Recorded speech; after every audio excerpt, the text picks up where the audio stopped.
Hey everyone, my name is Dallin Wortham. I'm an active, believing member of the Church of Jesus Christ of Latter-day Saints, and I am really stoked to share a life lesson that has changed my life, especially in the world of religious and political dialogue.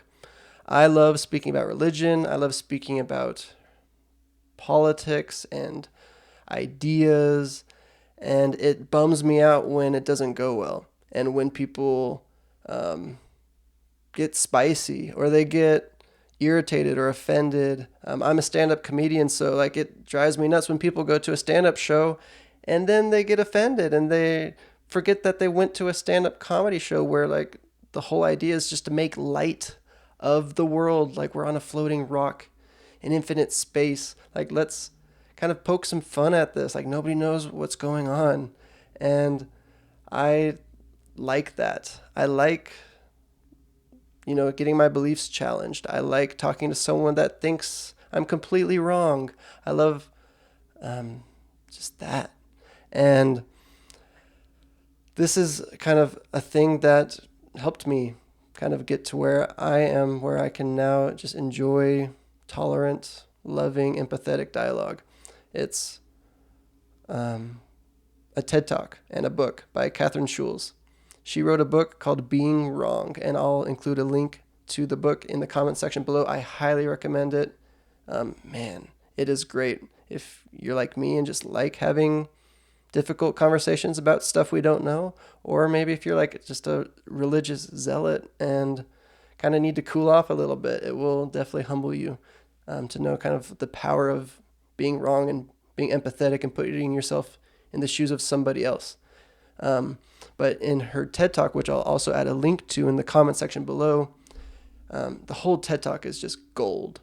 But one part that I really want to focus on is the idea behind making assumptions about people that we disagree with. In her TED Talk, she says that and we do this as missionaries. When I was a missionary down in Santiago, Chile, we say, man, if people just knew the truth, like if we could just give them the truth, they would then understand and they would then convert to my religion or my political ideologies. And they're just ignorant. And so we give them the truth. And if they accept it, great. And if they don't, well, maybe they're just idiots. Maybe we gave them all the pieces to the puzzle and they just couldn't put it together still. So they're no longer ignorant, they're just dumb.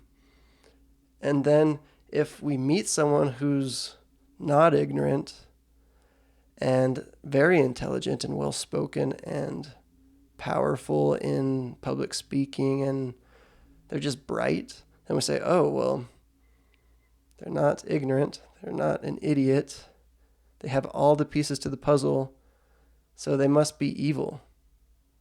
And they are intentionally going against God or truth, or they're led by a demon, or they're a part of a satanic cult. And so we go from ignorant to idiot to evil. And those assumptions are all dangerous when we make them.